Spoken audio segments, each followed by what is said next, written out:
สบายดีท่านผู้ชมบรรยากาศในยามเช้าๆเด้อนี่เด้อนี่อยู่บอนวงเวียนองค์หมั่งเมืองชลบุรีแขวงสวรรณเขตในยามเช้าๆนี่บรรยากาศสิประมาณนี้ถ่ายท่านผู้ชมได้เบิ่งกันบรรยากาศในยามเช้าๆท่านผู้ชมนี่อยู่ทางหลังนี่ก็องค์หมั่งนี่ท่านผู้ชมนี่อยู่ป่าสงวนเด้อองค์หมั่งนี่ก็เลยเฮ็ดเป็นอันนั้นไว้อนุสาวรีย์ไว้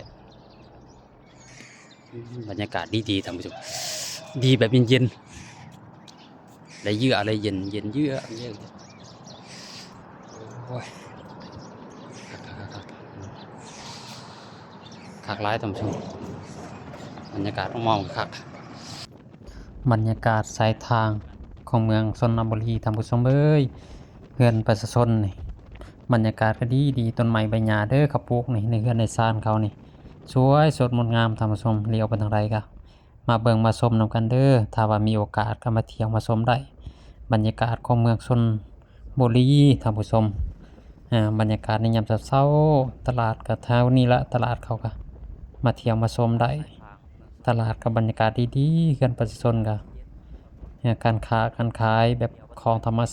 ชาติกับใครอยากมาเบิ่งอยากมาหยังก็มาได้นี่ตลาดเมืองชนบุรีท่านผู้ชมบรรยากาศก็ดีในยามเช้าๆเฮือน3ดันแปลงก็มีแต่หลังใหญ่ๆเลยเมืองชนบุรีนี่อันนี้ก็ตลาดท่านผู้ชมตลาดขายของกินในยามเช้าๆของประชาชนอยู่เขตนี้นี่ท่านผู้ชมตลาดประจำเมืองเลยล่ะนี่นะอยู่ในตัวเมืองของชนบุรีเลยเนี่ยบรรยากาศไปใช้มาใช้กับมาแวเด้อถ้าว่ามาผ่านมาทางนี้นะนี่อันนี้ก็ตลาดเมืองชนบุรีแหละท่านผู้ชมเอ้ยถ้าว่าผู้ใดบ่เคยมาก็มาเด้อมาเที่ยวมาชมได้มาเบิ่งของกินของนั้นได้ของใส่ซอยก็มีเนาะท่านผู้ชมนี่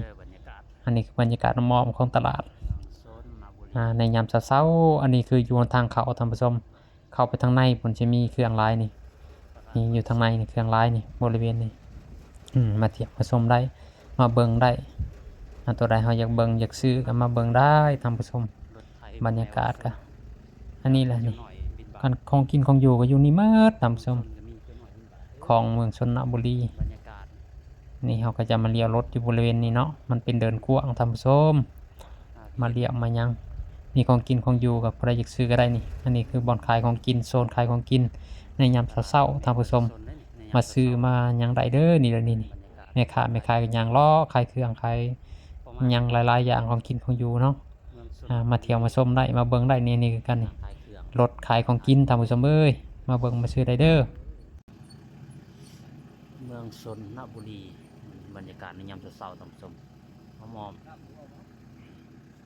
เด้อนี่ผู้ใดอยู่เขตนี่ก็ต้องสิฮู้ว่าบรรยากาศเป็นอะไรนี่หอมนี่บรรยากาศในยามเช้าๆท่านผู้ชมบรรยากาศเมืองชนบุรีแขวงสวรรณเขตเข้ามาโอ้ยปงไว้ทางนั้นก็ได้โอ้บรรยากาศนี่เจ้าหน่อยชนบุรีเอาบิณฑบาตในยามเช้าเจ้าหน่อยเข้าโรงเรียนบรรยากาศโรงเรียนประถมโนนสว่างเดินบานได้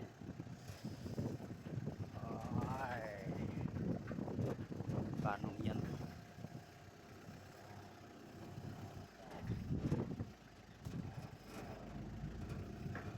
บรรยากาศเดินบานโรงเรียนเดินโรงเรียนเลยเนาะนี่เดินบานโรงเรียนเมืองชนบุรี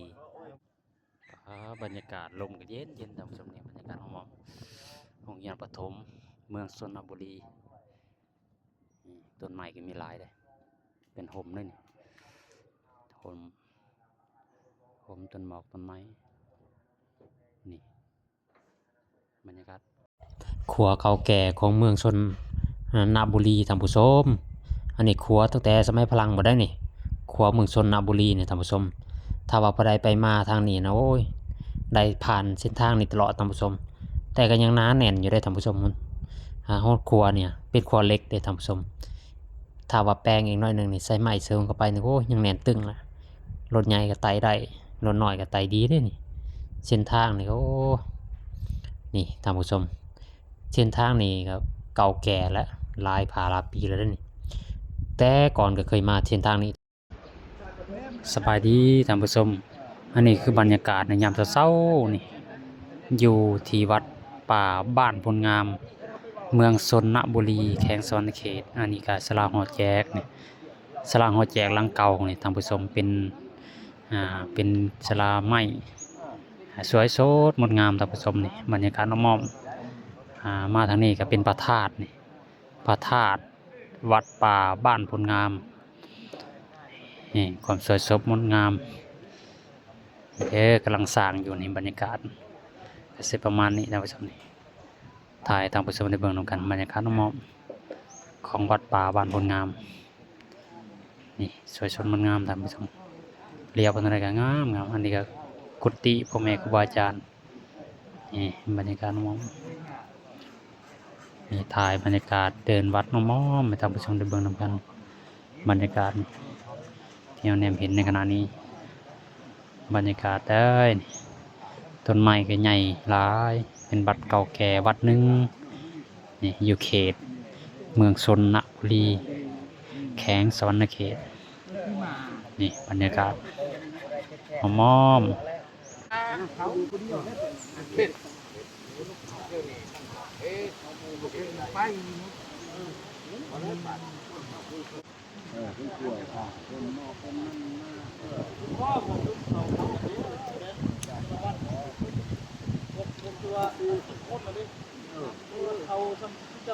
นี่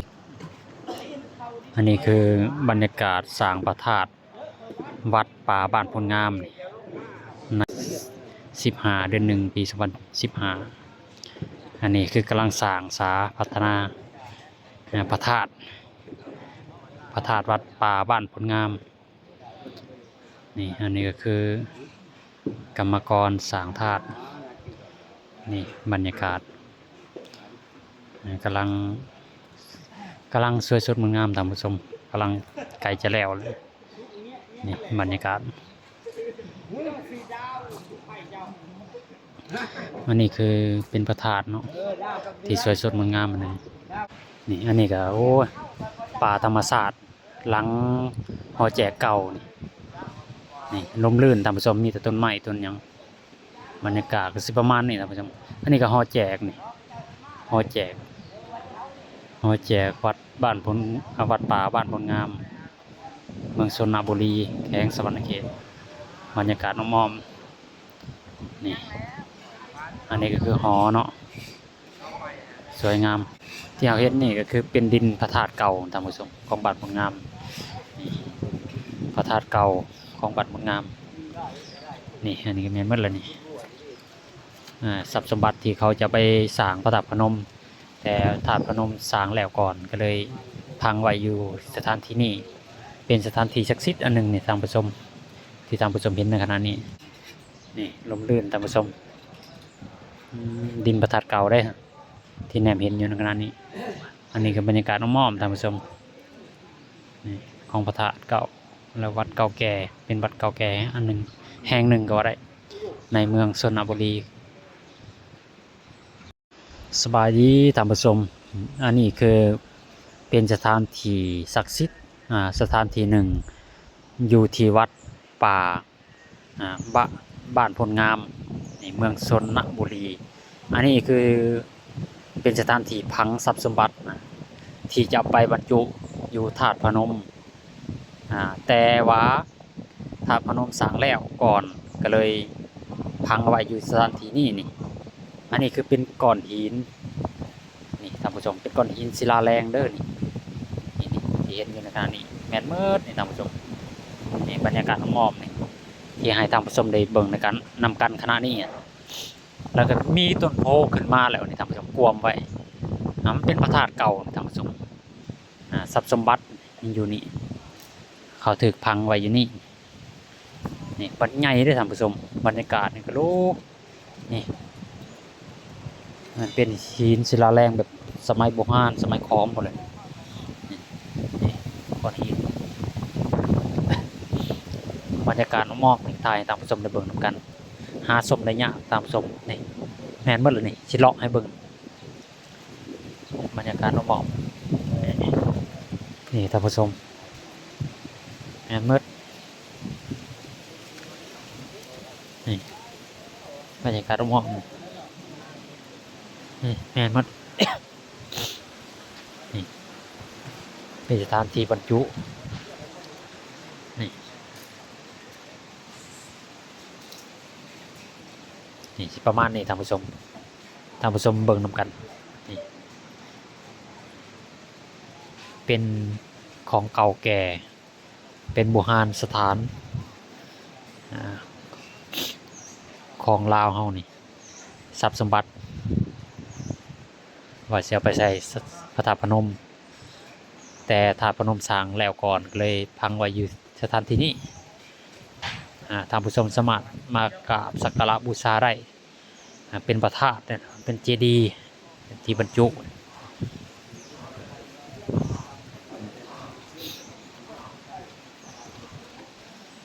บรรยากาศน้องมองกันเด้อนี่บรรยากาศน้องมองก็สิประมาณนี้ท่านผู้ชมให้ท่านผู้ชมได้เบิ่งนำกันแจ้งลายท่านผู้ชมในบรรยากาศนี่อยู่ท่านด้านหลังนี่แหละท่านผู้ชมอยู่ด้านหลังนี่เป็นเจดีย์ที่จะเอาทรัพย์สมบัติไปบรรจุไว้อยู่ธาตุพนมแต่พระธาตุพนมสร้างแล้วก่อนก็เลยมาพังไว้อยู่สถานที่นี้อยู่ที่วัดป่าบ้านพลงามอยู่เมืองชนบุรีแขวงสะวรรณเขตท่านผู้ชมก็เลยถ่ายท่านผู้ชมได้เบิ่งนำกันความสวยงามเป็นโบราณสถานที่หนึ่งท่านผู้ชมมาขอพรได้เป็นนำประทาดศักดิ์สิทธิ์คู่บ้านคู่เมืองอันของบ้านพลงามนี่สถานที่นี้ถ้าว่าผู้ใดมาทางเมืองชนบุรีก็มาแวะกราบสักการะได้ท่านผู้ชมอันนี้ก็เป็นหอในกราบไหว้ปาโกสลักซับซ้อนเนื้อที่ทั้งหมด 1,638 กิโลเมตรมี 63 หมู่บ้าน72,489 ครอบครัวครอบคนนะเนาะครัวประกอบมี2ชนเผ่าคือชนเผ่าลาวพวกเอา51%และชนเผ่าบลูเมืองจำพร2เมืองสองคอน3เมืองถาปังทองสมบูรณ์ไปด้วยทรัพยากรธรรมชาติท่องเที่ยวกว้างขวางป่าดงตึกหนามีห้วยลำเซหลายพร้อมกัน